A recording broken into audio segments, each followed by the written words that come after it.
I'm going to tell you who's going to cover the spread for the Week 8 Thursday night football game between the Minnesota Vikings and the LA Rams. Now, we're coming off a profitable Monday night. We took Justin Herbert under 10.5 rushing yards at a plus price, plus 120, and he just finished with 8. We did lose on Michael Wilson over 30.5 receiving yards, which brought our total for Monday Night Football to plus zero point 0.2 units.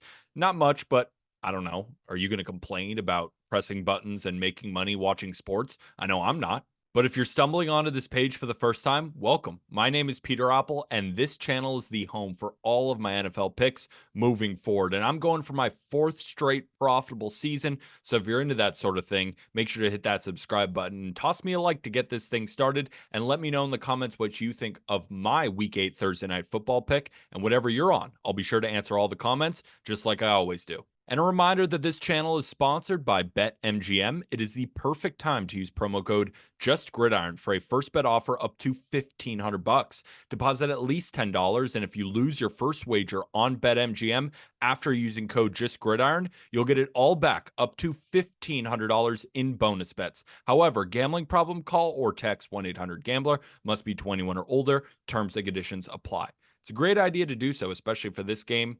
My bet is on BetMGM. So if you're new and if it loses, you'll get it all back in bonus bets. An absolute no-brainer. So last week, we hit the Lions plus 2.5 against the Vikings. A big reason why, and we broke it all down in a past video, Goff's ability to handle pressure. It's something that quarterbacks in the Sean McVay system always thrive in. And Stafford in the Sean McVay system is essentially the same. Now, Jared Goff's numbers against the blitz and against pressure are better than Stafford's this season. No doubt about it. It makes sense. He's got a better offensive line. He's got better receivers.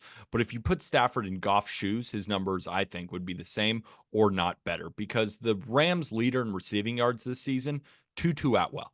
He's a fine player. But getting back Cooper Kupp significantly changes this Rams team. Now, adding a receiver to the fold, even an elite one, doesn't move the point spread much, and it really shouldn't. That's why the look-ahead line for this game was Vikings -3.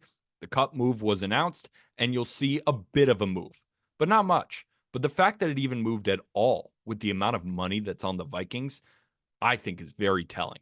And I think the reason it hasn't moved even more is because of all that Vikings money holding it up. Because the line should move, not just because of Cooper Kupp alone in a vacuum, but his impact on this offense cannot be understated. If I bet if you asked Matt Stafford if he could have one weapon back, offensive line, defense, anything, he would choose Cooper Kupp. Security blanket for him. Who Stafford is going to be under constant pressure. So to get that guy back just opens up the offense so much. It's so enormous for this Rams team.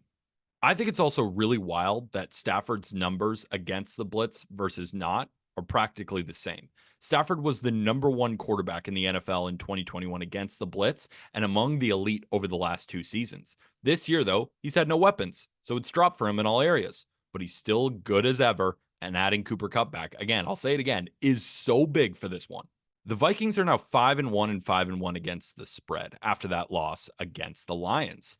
I wonder if the Lions, though, and when I was watching, exposed what can work against this Vikings defense.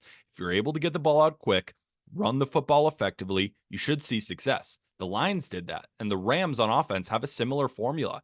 Now with cutback, Stafford can evade pressure and get the ball out quick. They also have a really solid run game backed by Kyron Williams. The Rams don't have the best rushing attack in the NFL like the Lions do, but they do rank 10th in EPA per play on the ground. And then on the flip side, I just don't know if I'm fully bought into this Vikings offense. I know the defense is really, really good. The offense, though, they rank 16th in EPA, 11th through the air, 24th on the ground. Now, the Rams defense isn't that good, but I think McVay's heavy zone scheme on a short week can give Darnold problems. The Rams play zone at the 6th highest rate in the NFL. Sam Darnold against man has the 4th best completion percentage, 2nd highest passer rating.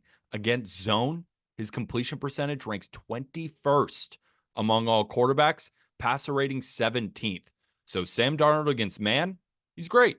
Against zone, not so much. And this stat blew my mind. Teams after facing the Lions this year are 0-4 straight up and against the spread, failing to cover by, listen to this, an average of 26 points per game. Now, I'm about to read you a bunch of trends. Shout out Evan Abrams of Action Network. He does a phenomenal job. I read his column every week, and I also have my own systems, but a lot of these are from Evan Abrams. So shout out Evan Abrams for Action Network. I think he does awesome work over there. So when I first saw that, gasped, right? That's insane. It's got to be a fluke. But over the last 3 seasons, after facing the Lions, those teams are 14-23 against the spread.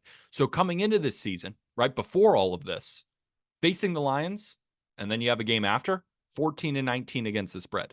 Makes sense. Lions' offensive line is so stacked, takes a full team effort to beat them. Now, after exerting all of that energy in a divisional game against the Lions on a short week from Minnesota to LA to face the Rams, hate this spot. I think it's such a bad spot.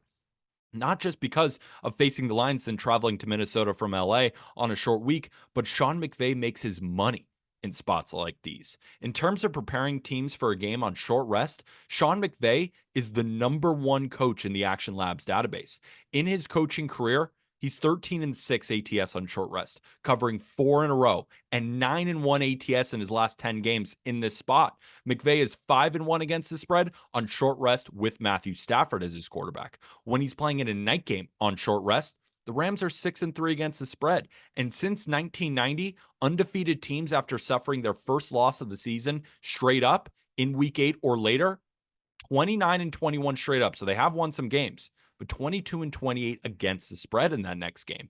And if that next game is Thursday Night Football, right there on short rest, those teams are 6-10 straight up, 5-11 against the spread. Now, if you take out all of those systems, take them all out, and just look to back bad ATS teams versus good ATS teams, you're regularly coming out on top. When you have a team covering at a 61% rate or higher, facing a team covering at a 29% rate or lower, those bad ATS teams, the teams in the 29%, 138, 83, and 7, 62% for a 20.4 ROI. I love McVay's ability to scheme in the spot. Stafford's ability to avoid pressure combined with Kupp returning.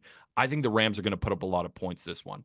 And I think McVay's zone scheme is going to be just enough to halt this Vikings offense, as Darnold is going to have to deal with coverages he isn't nearly as good against. For all of these reasons, give me the Rams +3 at home on Thursday Night Football. Fading the public now really isn't my thing. Like, I look at it something that could potentially impact something if the margins are really thin.